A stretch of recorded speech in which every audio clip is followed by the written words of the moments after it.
Okay. I just sometimes I feel like I have to, sometimes the words that come out of my mouth, I feel like they make sense, but people don't grasp them. You know? This is what I wanted for weeks. I wanted a video where someone goes to the SEC website, they go to the crypto section, they look at all the enforcement actions, and they cover all the major ones, and then summarize what the SEC has achieved in crypto. The answer is nothing. The answer is literally nothing. Remember Paragon? Yes, I knew. And that was wasn't she from a band or something? No, she's a model. That's what it was. Yeah. Yeah, she got in trouble. Jessica Fox, was that her name? No, that was a porn star, I think. Jessica Vaughn. Why did I think that was a porn star name? Jessica Fox, because it sounds like one. Yeah, it does. Yeah. Welcome back to the Forever Frenemies. Yeah. Did I get that right? Well, yeah, but you left the show out. The show's important. Oh, Forever Frenemies show. It's FFS. FFS. Yeah. That's how you pronounce the show. Yeah. Speaking of snacks, we're going to be talking about politicians today. Ooh. Uh-oh. Naughty, naughty. Can we get political?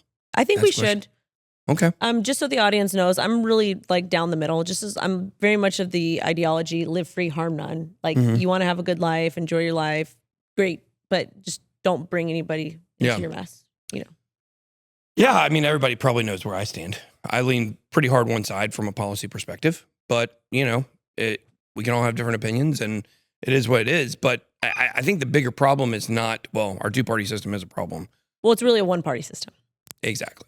Yeah. So I talked to a politician in California, and exactly. Oh boy. Oof. And this person told me, I was asking this person because this person was a liberal or a Democrat. That's what this person ran as. And so I asked this person, I lean conservative. It's obvious if you watch my show, which way I live in the South, I live in Georgia, I'm open-minded on a lot of issues, but generally that's the way that I lean. And so I always want my show to come off as bipartisan, as down the middle as I can make it. Sometimes I'm going to say some stuff that's going to show some leanings. Even though I don't really like you, and I'm just here because you bought me barbecue today. Yes, absolutely. Thank you. I do think that even though you may tend to lean conservative, I think you're really fair on that aspect because you're just just as long as people are not mean to you or mean to your kids or your wife or people that you care about, you're just a guy. Well, crypto's for everyone. And I don't want to isolate my audience. I mean, that's really what it is. I don't want to have an audience that's only one party because that's not helping crypto. But I feel like in general, that's just the type of person you are. Fair? Yeah, you're pretty fair. Unless somebody is not nice to you, your wife, your kids, or people you love, then, you might. Then I will cut you. I will cut you. What he means is he will not cut you. He will cut you out a picture of a heart and hand it to you. Shove it down your throat. That's what I'll do with it. Well, he will make you vegetable heart cupcakes. Okay. So the point being here, I like to kind of go down the middle and not go too extreme on one side or the other. However, I was speaking to this person and I said, hey, I know you lean Democrat or you are a Democrat. I lean the other way. And I want to know, as a person who watches my show, because this person does watch my show all the time, how do you think I do on that? And this person, they kind of snickered a little bit and they said, I'm not a Democrat. I just have to run as one here. Oh, yeah. Yeah. And I also know I grew up with a lady that was a county commissioner, and she lived in a county where you basically had to be a Republican to win. So she ran as a Republican, but she was as liberal as the day is long. So I think you really hit the nail on the head there. It's one class of politicians. That's what it really is. I don't call them politicians. I call them public servants because they're supposed to be serving the public. Yeah. And I also think a big problem that we have. Self-servants, more like it. Well, they're self-serving themselves these days. Right. But my issue with this is that most of them have no life experience. They go to college to get degrees, and there's no shame in that. But if you don't have any real life experience to accompany that job, why do you have that job? Well, a politician or public servant has become a career, and it wasn't. Well, that's problematic because again, you should be able to retire. There's, but at this point, again, it's a one-party system.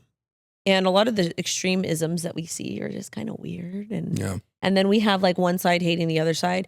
And my problem with that is a lot of these people, a lot of them are very similar. They just don't understand how similar they are. And in that aspect that all public servants really just care about the money. Yeah. Yeah. No, it's not just the money; it's the power too. Yeah, people. That's the power. That's definitely important to people is power, and I could get it, but at the same time, and I get this episode may be a little bit dated because when we filmed it, but on this day, our former president, what happened to him? Yeah, our former president was arrested today. Had to turn himself in, Donald Trump.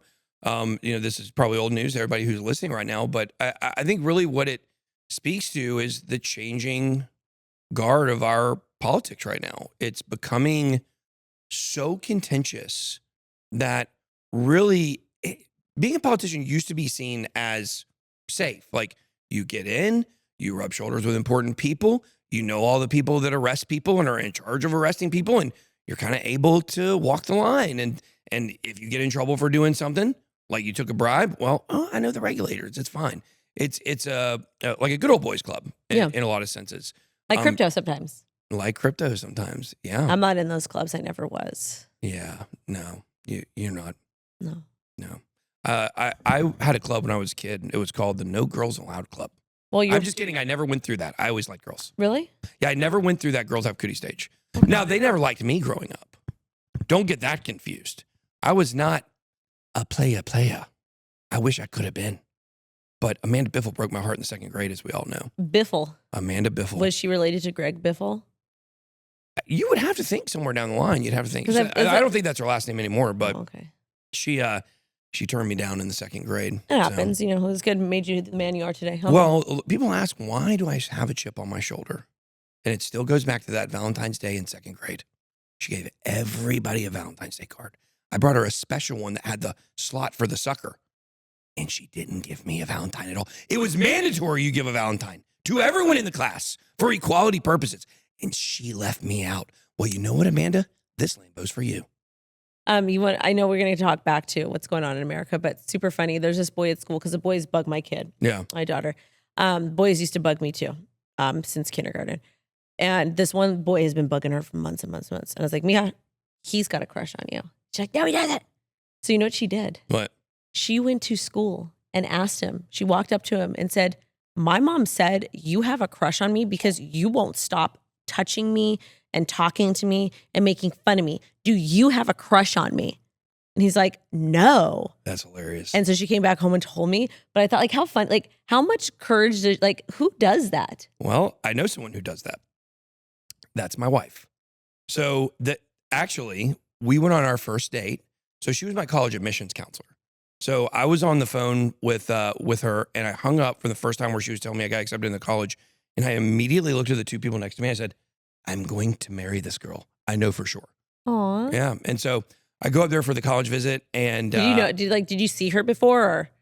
Well, no, I made that statement before I looked. Okay. I was very now look, it was a little risky because obviously, if she had a great voice and a great personality, but she, I don't know, had three heads, it probably wouldn't have worked out. Right. Well, that's very interesting. So it was like one of those old school arranged marriages, kind of. Mm-hmm.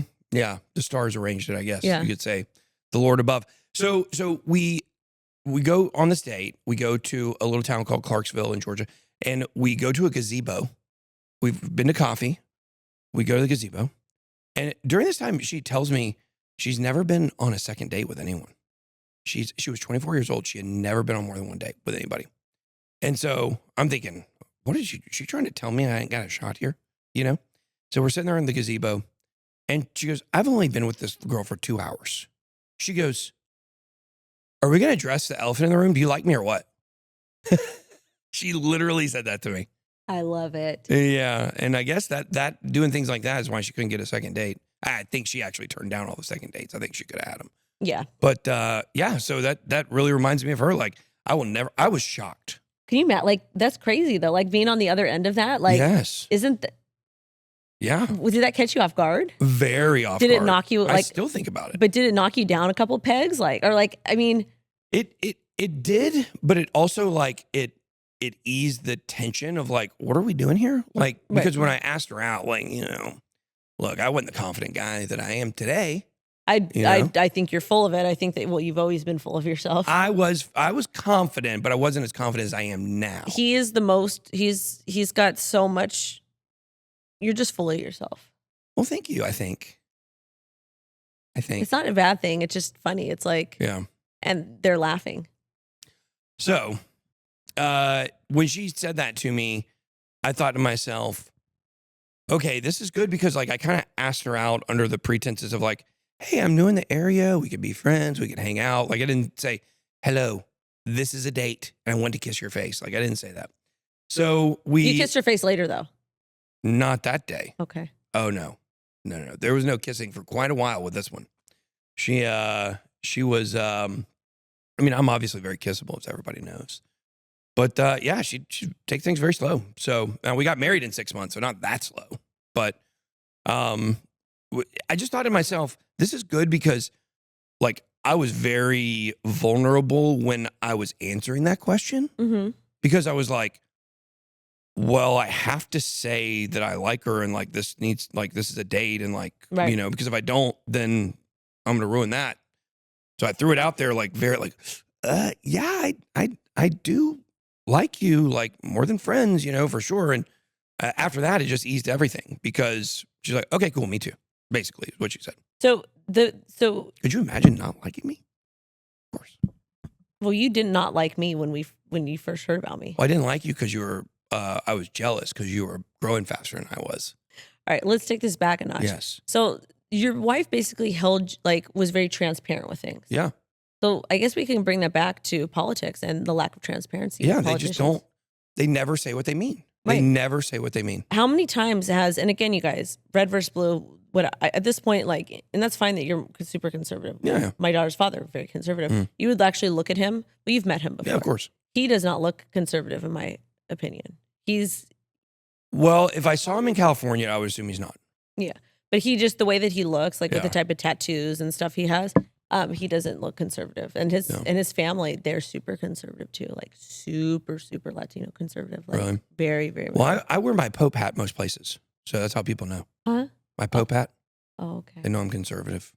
Okay. Yeah. But I mean, politicians, they don't say what they mean. Well, it's the game of politics is one that's meant to be confusing. I know, but it's like the reason. But my problem with it is most Americans, and this is a jab at our public school system, not Americans. We are not set up to become intelligent people. We are set up to do what we're told, get a 9 to 5, which there's nothing wrong with that, and produce and pay taxes. Yeah, we're not really taught to think outside the box. We're not taught about entrepreneurism. We're not taught about capitalism. We're not taught about money. So you're playing games with people who aren't equipped to understand what's really happening. Yeah.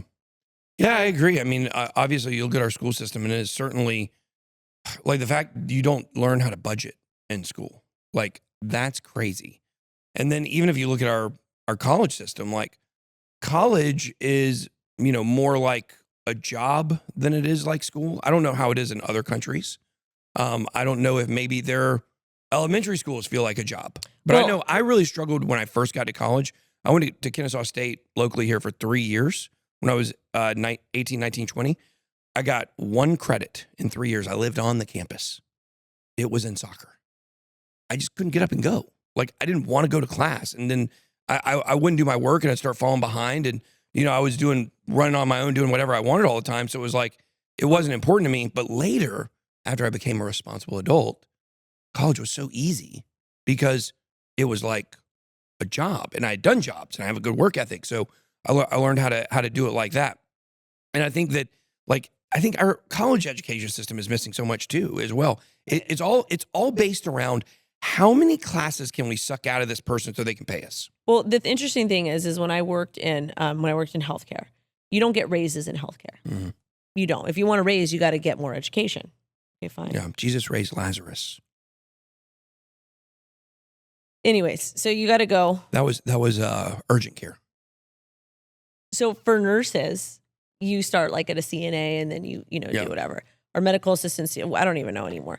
What do you think about male nurses? I love male nurses. Yeah. I actually prefer to have a male doctor in most aspects because women are not always nice to me. And they gaslight me a lot because I'm not stupid. Well, a lot of people think that I'm stupid because I have trouble articulating things, but I've come to realize that part of the reason why I have trouble articulating things is because when I was turned 7, that's when a lot of trauma started happening to me from 7 to 11, and then from like 11 until like 22. So I think I do have brain damage from some of the abuse that I've gotten, both physical and verb, like all that types of stuff. Wendy, I can't make fun of you for that. No, you though. can't. Well, we both have disabilities, and you totally can. And of course, I've got the daddy issues too. Oh yeah, you do for sure. Those are totally like are make funnable. But so I don't speak as well as other people, and I think that's partially why, and also too because all the trauma I had, I shut down. Like there's things that my mom told me that happened to me when I was a kid, and I don't remember the way that it went down. But anyways, I think like back to like politics. And like, because we already know the schools are horrible. Yeah. But it's like, can you imagine another president getting arrested in another country? Like the way it happened here? Because America was literally founded on pirates. These guys were pirates. They came here because they didn't want to pay taxes. They didn't want to assimilate in the country they were. Came to America, and pillaged people here that were native to this. Oh, is that what R and P stands for? No, I just made it up because I don't know. I like that. I'm going to use that from now on. R and P? R and P, yeah. Okay. Yeah, I'm going to use that. I just trademarked it, so you got to. Yeah, it's good. So I'm going to sue you like Balenciaga. You're going to lose. So anyways, but get canceled. Sorry. But they came here and they like did that and they created their own place and they had a lot of intimate relations with people and did things they shouldn't have done.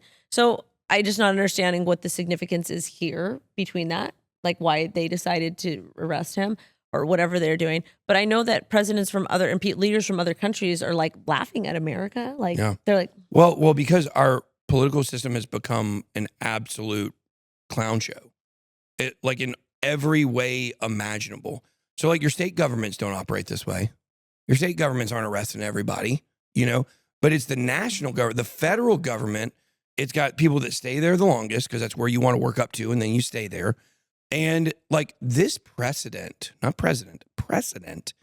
we've just set by arresting a former sitting president of the United States, now every single president is probably going to get arrested because it's purely politically motivated, obviously. Like, is what Donald Trump did a crime? Well, yeah, I don't know. I don't know if it's a crime or not. It might be classified as that. I don't exactly even know what happened. But what I do know is whatever he did so bad that you're willing to start this precedent of, hey, let's go after presidents for what they did in office. Well, that's just like crypto. Such a dangerous slope. But that's just like crypto. Yeah. They're trying to set Gary Gensler, which he should be in jail. Yeah. He's probably going to gaffle me up after this one. But we're setting a dangerous precedent with crypto because crypto, Bitcoin, NFTs, it's all code. Code is protected under it's free speech, So we're setting a very dangerous precedent here as well. It's like I feel like they're just searching for complete control, and they're just forcing. Who are these people? Who are they? Who are the people? Like the aliens. I mean, I'm just trying to figure it out. Like we always say they. We talk about them, the WEF, blah blah blah. Like who the are WWE? literally?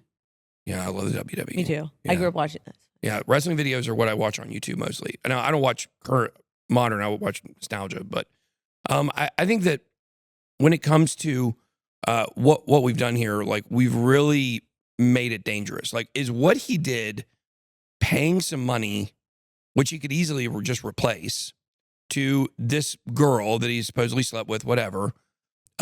Then is that worth changing this precedent so that now every president or person that considers running for president has to think, if the political climate shifts while I'm in there, I could be arrested when I get out.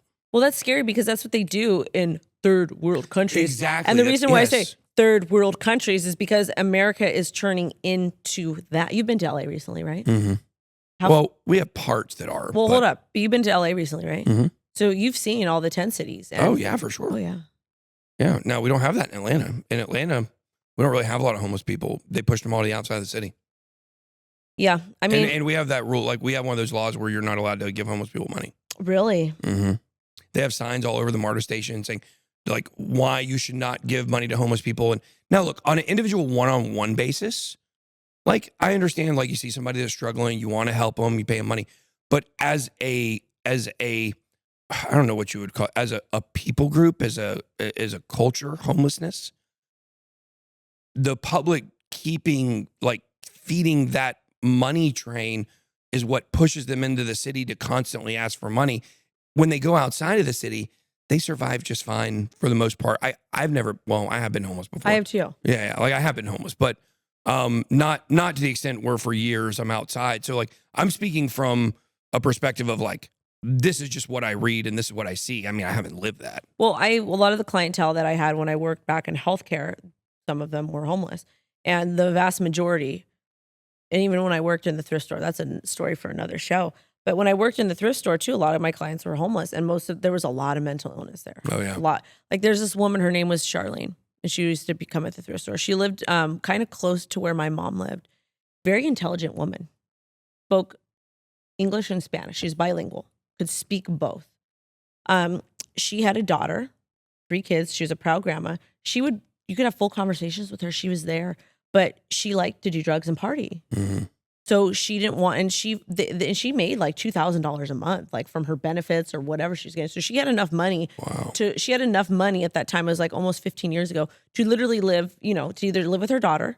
$2,000 was like $100,000 back then. Yeah, it was a lot of money. Well, really, because of inflation. Yeah. But she had they were trying to place her in homes, like get a little motel or whatever. I think she qualified to live in a senior home too. She said, "I don't want to do it because people tell me what to do. I don't want to be told." Yeah. And she would say, "Wendy, can you hold my money for me? Because I have to go sleep on the street tonight, and I don't want to have to fist fight." And I was like, "Okay." So I would hold like $5,000 for her. Wow. I'd come back to work the next day and give it to her. But thank God that Tron wasn't around then, or you would have spent it all on Tron. I would have bought Tron, and I would have sent you a cheeseburger with pickles and lettuce. Ooh, I have ARFID, guys. Yeah, I have ARFID. It's a real disorder. But anyways, the moral of the story is I feel like most of it is like there's just a lot of mental illness, and mental illness keeps increasing. And I think that's a lot of what it is. There are some people that just... They keep adding new disorders. They do. Well, but I think that's the big problem with it. Because like one time when I was at work, I was on my way to work and I would go to the dollar store and I'd buy like granola bars, like a box of 6 of them. And I would have like always 10 in my car at a time. And I always stop and I would always give, different people that I would see, food. So they would have, because I would never give money because I wasn't making a whole lot, but I could afford that.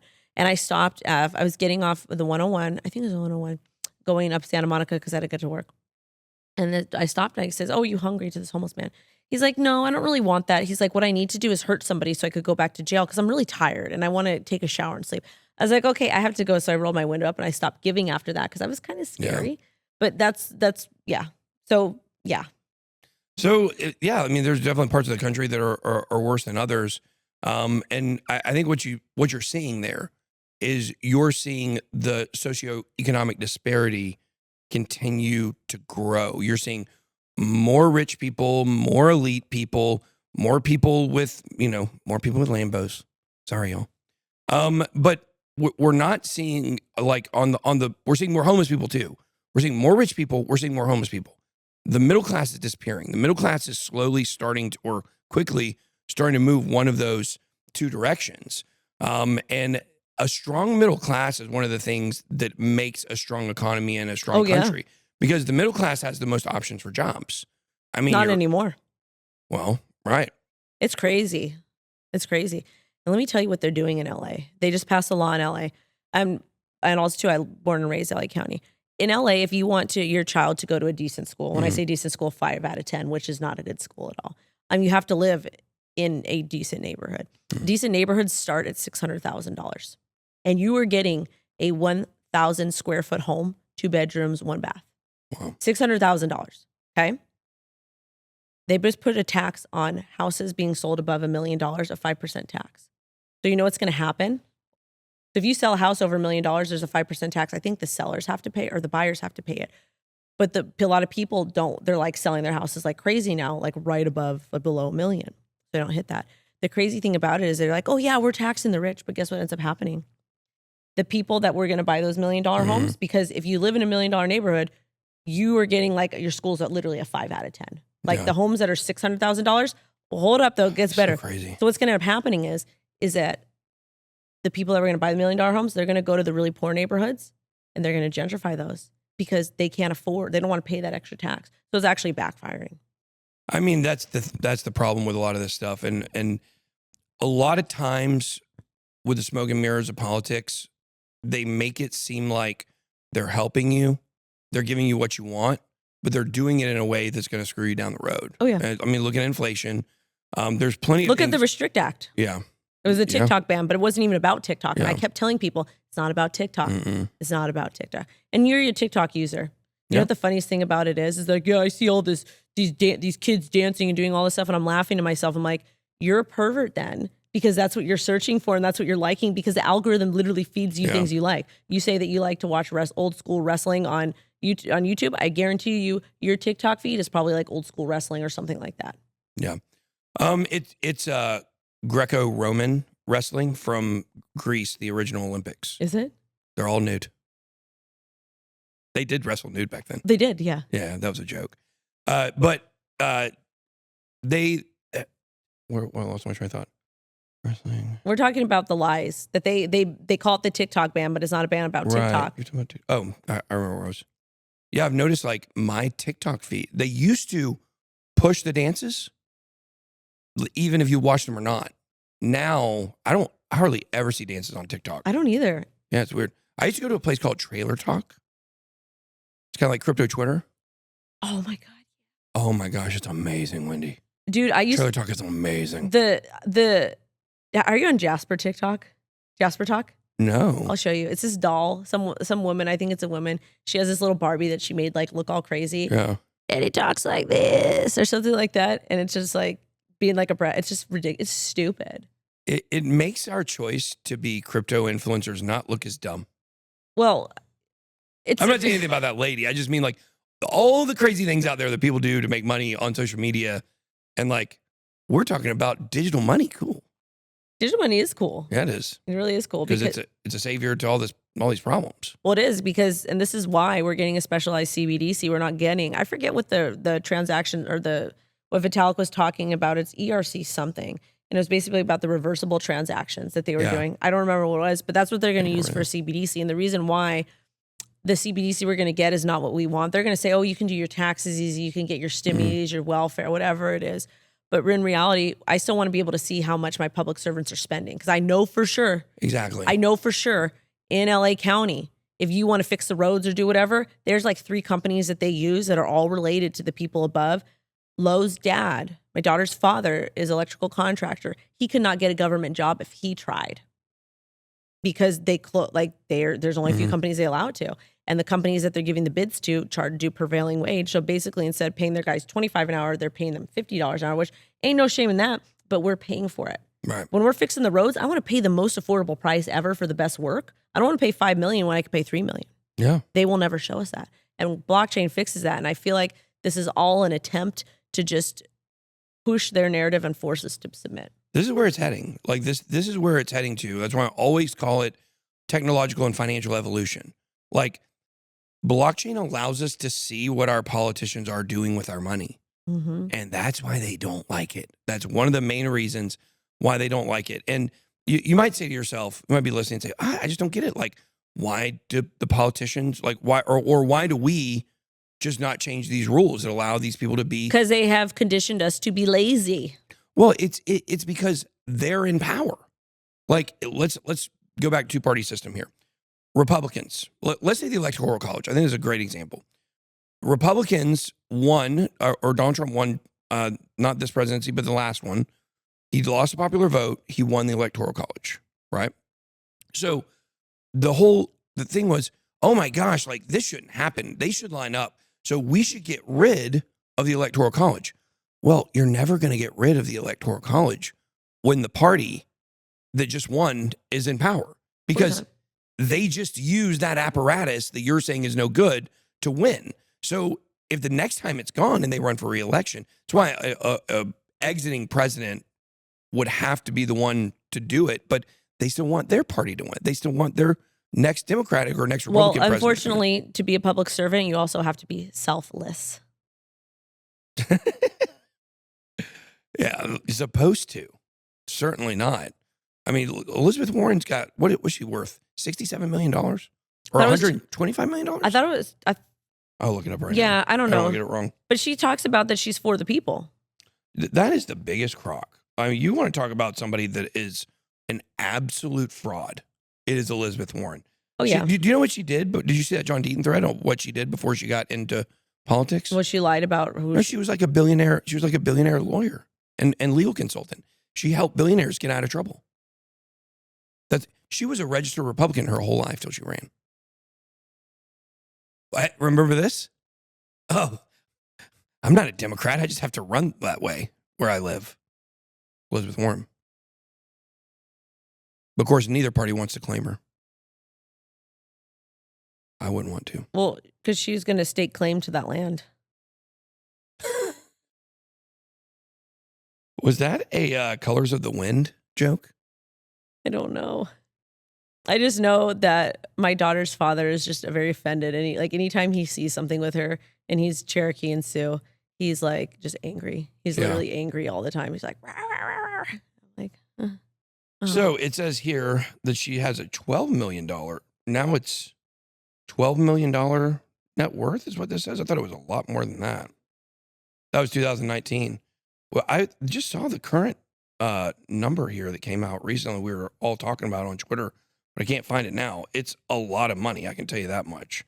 It's millions and millions and millions of dollars, and she makes more than Nancy. Well, Nancy's and her husband are the greatest traders of all time, so they make a lot of money doing that. You know. Yeah. So, and she's out, right? Or I thought her husband was still in the closet. Oh man, I'm not going to touch that one. You don't have to. I will. Thank you, Wendy. I've been around for quite some time, and they're your people out there in California. I will protect my people in California at all costs, but I also attack them. Well, we have like here in Georgia, like things are a lot calmer. Like we have like my congresswoman, like you've never heard anything from her. Like she just goes in, does her job. Her name is Marjorie Taylor Greene, and she, do you know who that is? Yeah, she does a lot of things. She's not quiet, actually. That is my Congress lady, actually. Pretty funny. I tried to get with her to find out if she would want to help me push some type of swatting regulation, because she's been swatted 9 times. She was in my county, or the county I lived in when I got swatted, and so I was like, that would be cool to like team up, and that would give her some good press, because that's something that people couldn't really, why would people come against you for wanting to help and save people? But a lot of times what happens with bills is they get locked up in this bureaucratic red tape process, and they want it that way on purpose. Like I've talked to politicians, and they want it that way on purpose because it gives them less to be accountable for, the less things to get passed. Well, and they want to bill it to the middle class. Yeah. The time. Yeah. Just like attorneys, they like to bill bills. Why do they hate us so much? Who, the public servants? Yeah. It's power and greed, is immaturity. Yeah. The power thing is interesting because I've never been a person who like wanted to have like a lot of power. Like people would always talk about like, oh yeah, people are after like money, power, respect. And I'm like, it didn't really do anything for me. However, then I got to be I've got some power. I don't know what it is. Maybe I can go invisible or fly or something like that. Well, you have the special eating ability. Yes. Yeah. The power of the ARFID. Arf, arf. Oh my gosh, we need to turn ARFID into a Snappy Seals disease. ARFID, ARFID. Are you going to apply for SeaWorld next? Arf, arf, arf. Yeah, I could do that. I won't swim with the dolphin though, because they're at SeaWorld. They're very dangerous there. They'll try to, R&D you or RMP or R&D? RMP. Yeah, RMP. They will. Be careful. Those dolphins are sketchy. That's a true fact. Once I built now the last company I built did really well financially, but it was just me. It was like one person show. So now I built this giant organization. We've got a bunch of employees. We've got a big building here in Cobb County, Georgia. And I've got some power on some level. And I understand now why it makes people go a little crazy, because once you get some, then when somebody tells you no or something, like you don't like that, you're used to being able to just make your own decisions. And I think that's really what it comes down to, is people being able to make their own decisions all the time. The politicians want to get their own bills through, and a big name will help you do that. How do you get a big name? Lie. You lie, you raise money, you get more power, and then you have a bigger standing. But once again, we get back to the question, and we'll wrap it up here because I don't think we have an answer for this question. No, we don't. Who are the people? Like, who are the people in the government? Like, literal names. I want names of people who are like the backup field auditor for, the environmental part of the IRS. I don't know. Like, I just want to know who these people are that are dead set on ruining our country at all costs. Those are the people that stay, the people that work, the public servants that are not elected, the unelected officials, they stay. A lot of people don't know this. Chief of staff is the most powerful person on a political team. It's not the actual politician. Why? Because that politician will have a term limit and he will be gone at some point. And guess what? Those chiefs of staff, they just rotate. So if you're the most important chief of staff of all senators, when your senator's done, you get whoever is considered to be the next up and coming major senator, and you'll stay with them for a long time. That's the way that it works. And all these people are making these decisions, and we don't even know who they are. Well, because we're lazy. Yeah. And that's it. That's really it. Is we're lazy. We are unmotivated, and society has bred us to be this way.